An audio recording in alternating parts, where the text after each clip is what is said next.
Hollywood Off Script with Michelle. and Michael. Once a year, Hollywood rolls out the red carpet for the Academy Awards, and that is the subject of our show today. We're talking all about the Oscars, and to begin with, I think we need to go back in time and hear a little bit about how the Academy first started. For that, let's turn to Michelle. Well, the founding of the Academy of Motion Pictures Arts and Sciences took place in 1927. A group of producers and directors and actors got together at a hotel and decided to sit down and form the Academy of Motion Picture Arts and Sciences as we know it now, over some cocktails and some, cigars. I'm sure they were smoking away and saying, how can we honor ourselves? Well, they came up with this awards. And the first one, the very first ceremony, it was quite small. It was just a banquet of just over 250 people, was held in the Blossom Room at the Roosevelt Hotel, which is located in prime real estate, Hollywood Boulevard, and is a perfect location for it. And it was only $5 a ticket, if you can believe that. So just over 250 people, $5 a ticket, 15-minute ceremony. Did they let the public in, or was this No. just for industry insiders? It was just industry insiders. It was for the nominees. In fact, the folks that won their Oscars that year, in 1929, they were for combined years, 1926 and 1927, and it was months prior that those winners were announced. So they already knew. There wasn't really a lot of suspense. We didn't have the envelopes with Bryce Waterhouse and the briefcase with the handcuff or anything like that. So it Everybody truly already knew. was a party at this point in time, and really Correct. very celebratory, because it really was not about the suspense of who would win. So these were all industry insiders. This wasn't like something open to the public. There was no red carpet. There was nothing what we know of today. You're right. It was just a bunch of peers and coworkers and really kind of friends getting together and saying, you did a great job this year. We like what you achieved. The very first motion picture to receive what we know now as a Best Picture award was the motion picture Wings. And that was directed by William Wellman, who is a absolutely fantastic and notoriously tough director. He's since passed on, of course, because he's from my favorite era, the silent era. But that motion picture starred Clara Bow and Buddy Rogers, and it also had what we now call today a cameo from Gary Cooper.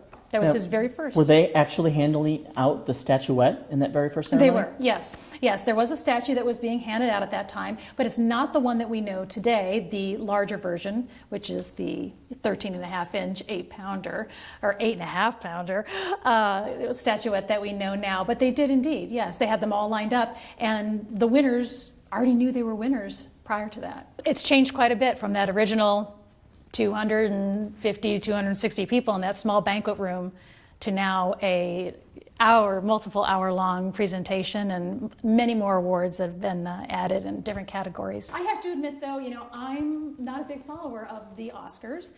I like the Oscar history and how it was created. But you're not a follower maybe of modern day Oscars, but That's you know true. all about the history.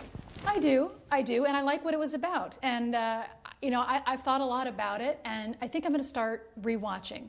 And even I know that it's available on, probably DVD and streamable, of course, and really come back to the Oscars. Because the more I talk about it now, it just reminds me of how Hollywood it is. And it is not about the dresses, and it's not about the Harry Winston jewels and the red carpet rollout.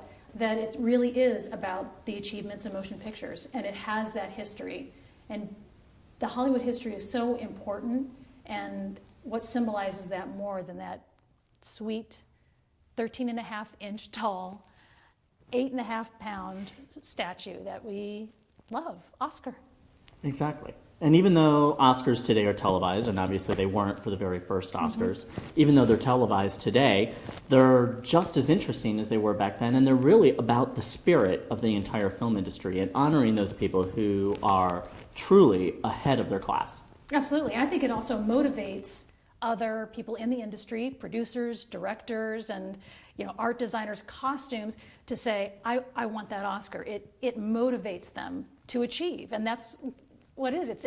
It's a symbol of the achievement in the industry amongst your peers. You know, I can only imagine what it must be like for some of those folks that are in the audience and you're, you know, shaking and clutching, you know, and your palms and all that, and you're thinking, waiting for your name to be called, and you know the cameras are on you, and you know it's. I'm sure it's got to be nerve-wracking, but then, you know, having that accolade and having that on your mantle, that statue, knowing that you achieved that in your It is still an amazing honor. It is, yeah, I think so. And it's definitely, absolutely, like you mentioned, an iconic part of Hollywood. Exactly. Yeah. So now the very first ceremonies, you said there was approximately, what, 270 or so people there? Roughly, yes, roughly 270. Do you know what the size of the Academy was back then?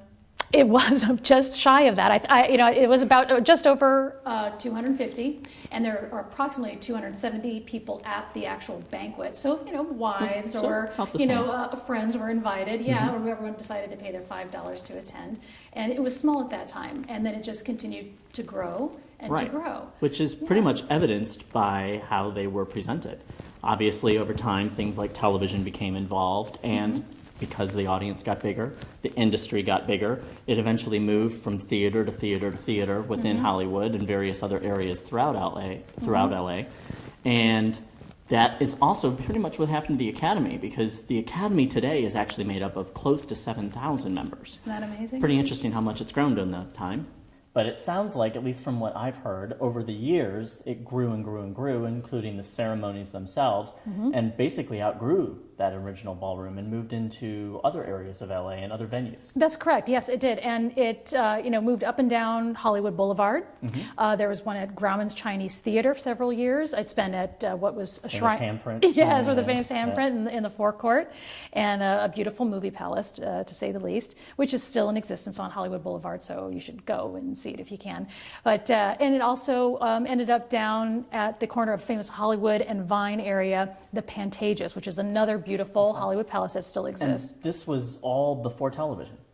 Yes, well, all of them prior to that, up until I believe 1953, that was when we had the first televised Academy Awards presentation, and that was a big deal because it was taking place, you know, right there on Hollywood Boulevard at the Pantages, and then it was simulcast over into New York via NBC Studios. And one of the big players, and everybody knows this name, Bob Hope, was the host. And so he was, of course, big on NBC. And it was the first simulcast and televised Oscar. And that just went from there. So now when we all sit down in front of the TV to watch the Academy Awards, we can know that back in Pantages Theater on Hollywood Boulevard, hosted by Bob Hope, that's where it all started. Okay, that's interesting. So now the statuette's called the Oscar. Correct. Yes, it is now. It's But official. it wasn't originally called Yeah. the Oscar, because its official name, at least according to the Academy, is the Academy Award of Merit. That's correct, So Mike. where did the name Oscar come from? Well, it's really considered a nickname, and there is a lot of Hollywood lore attached to where that nickname came from. And the most common, and I think the most appropriate, is that it came from famous actress Bette Davis, and that she nicknamed him Oscar. I've heard that one. And there's also, and then some people like to say that it was a young lady named Margaret Herrick, who was a secretary at the Academy. But Okay, but go back to Bette Davis for a second. There's Yes. a story to that. Okay, do tell. What was it? I thought you knew. I kind of do, yes. Tell. Something about, she looked at it and reminded her of the physique of the Oscar statue, reminded her of a man named Oscar. You're and being his, modest. Yeah, but I'm a very modest Wasn't girl. it But her uncle's butt? Something it was like her that. uncle's butt. Something like that. I believe so. But of course, that's Hollywood lore. Yes. So you never know. You never know. But I like that story, so let's stick with that. So the Academy Awards have changed venues multiple times over the years, and pretty much right up until, I believe it was 2001, 2002, that the Dolby Theater came into existence, which is where they're still held today. Yes. And it was actually a purpose-built venue. It was designed specifically for the Academy Awards. I didn't And know that. Up until then, they basically had been in various other theaters and venues throughout the LA area. And the Academy Award, the Academy, I should say, today has actually grown to over 6,000 members. And the whole process is a very big process in terms of how nominations come about and how winners are selected. There's actually a voting group of people that are responsible for coming up with those nominations, and it's broken down by the different branches of the Academy. There's 17 different branches that do things like the Actors writers, directors, producers, and each one of those groups is responsible for nominating within their own categories. But then the entire Academy itself actually is responsible for nominating a few categories, including Best Picture, which of course is what everybody's waiting to see whenever they're watching the Oscars on Naturally. TV. Now, how does somebody become, within the industry, the voter? Like, how do you become one of those members that actually casts the vote, or they get the an Academy screeners and member? things? Yes. Well, there's a couple of different ways, but all of it is actually done through a nomination process. You have to be nominated by an existing Academy member. You can't just go and apply. There's no process to it whatsoever other than being nominated. And you have to go through a nomination process, and then the existing board actually reviews each one of those people on an annual basis and offers extensions to, or invitations, I should say, to people that can come in and actually join the membership. So that's interesting. That almost brings it back to how it was founded, which is a group of people getting together, appointing each other to president, vice president, the vice president being a gentleman named Fred Niblo. Feel free to, look that up on the internet, Google it, but, look that name up if you don't know it. And Douglas Fairbanks as the president. So you have them then, it just continually went on that they would appoint each other and nominate each other. It never really went outside of that. And so it really truly is a group of peers respecting each other. And it's a very fluid thing. The Academy is constantly changing how things work. I mean, I don't know exactly how many awards were handed out in the first ceremony, but today there's actually 24 different categories. And there's about 12 different categories that don't even exist anymore. They've been taken off entirely, probably because they're really just not relevant today, or they found that they just weren't categories worth nominating. That might be something like the award that was given to juvenile actors and things like that, or some honorary ones, or and things there's that a couple famous ones of those too, including, I believe Shirley Temple received one, if I'm not mistaken, and she was given it was given to her by, do you know? I don't. Neither do I. So somebody is going to have to write in and let us know if they know. But yes, but there have been. It continues to evolve based on where we are in the industry, what kind of special effects. Of course, back in the day, the time, the early Hollywood that I love, there wasn't a special effects category in existence, whereas now that's everywhere, and rightly so,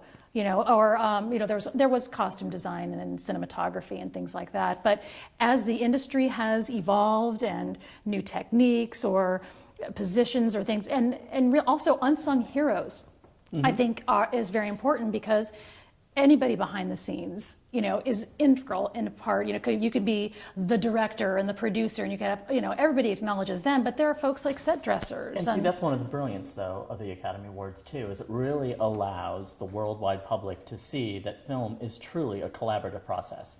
Even though the names like writers and directors and the actors are the ones that we all see, and they're the public face of a movie, there's hundreds of people behind the scenes that are responsible for producing what we watch in the theaters. Yes, and can you imagine that you did, you chose the wardrobe and you outfitted these folks and for this period piece or whatever, and and you receive an Oscar for that because you're picking, and even though you're not, you're at the bottom of the credits, or I don't want to say bottom of the credits now, but you're not the director, the producer, the actor, and the folks that typically will get the notoriety. I'm a movie geek. I go to a theater and I'll sit there and I will wait until the credits roll. I will watch every name go up to those things. But when you do that, you also sit in the theater and watch 90% of the theater leave. Yeah. So obviously some people see those names, but a lot of times I don't think people even know what those necessarily do. So it's really nice to see those people get those acknowledgments. Oh, I agree with you on an 100%. annual basis.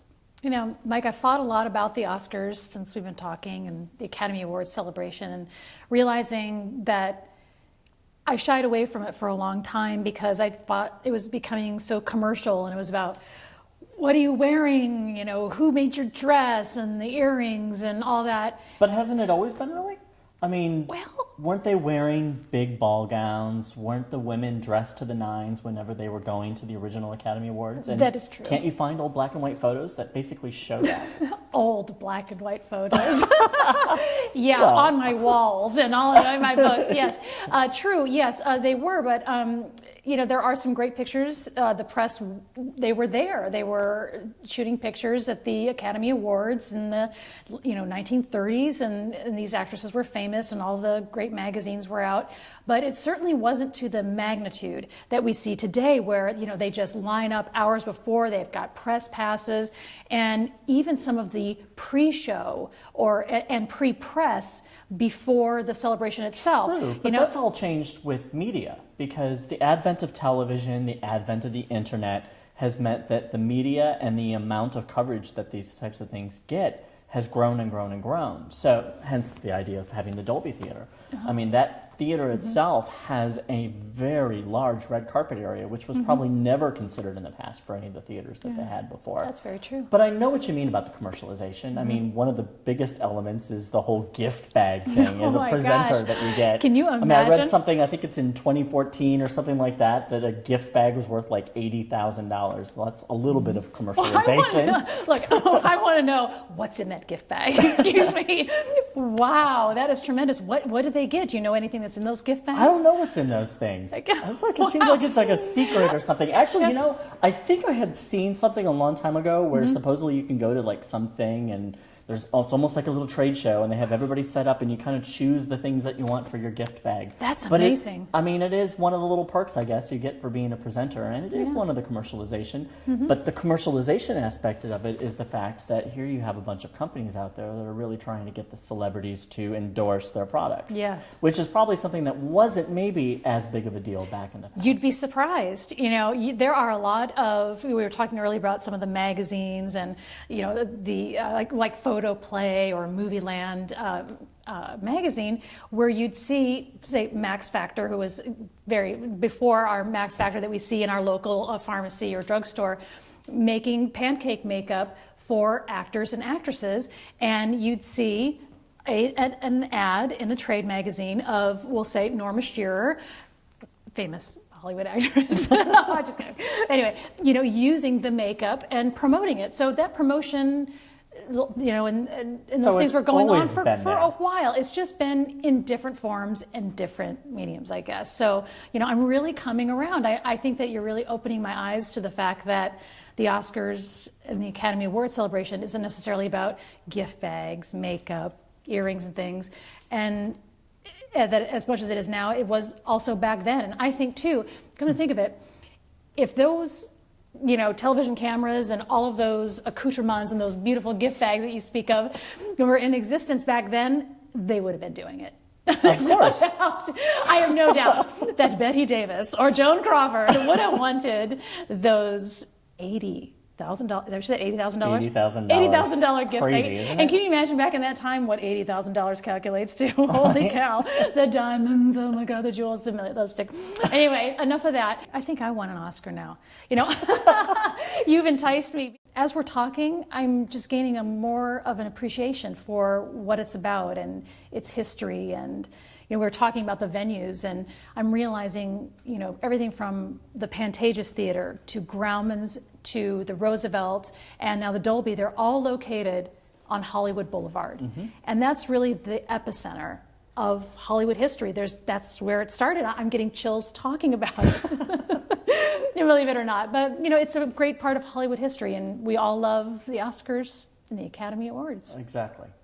Well, Michelle, this has been fantastic. I always enjoy talking to you about movies, and especially the Academy Awards. Yes. And I'm definitely looking forward to being able to sit down with you this year and watch. See what you feel like when you actually get to watch the awards again for the first time. And we're also looking forward to hearing more about what you think about this year's Oscars. We know there's lots of movies that you hope win and some controversial issues, and we'd love to discuss that with you and have you join us next time. Exactly. Send us your opinions. We'd love to hear more. In the meantime, we hope you enjoyed, and hopefully we'll get a chance to meet with you after this year's Academy Awards and talk about all the interesting things that happened. I'm sure there'll be a lot. Sounds good. Great. Great, Michelle. Thank you for joining us. Toodaloo.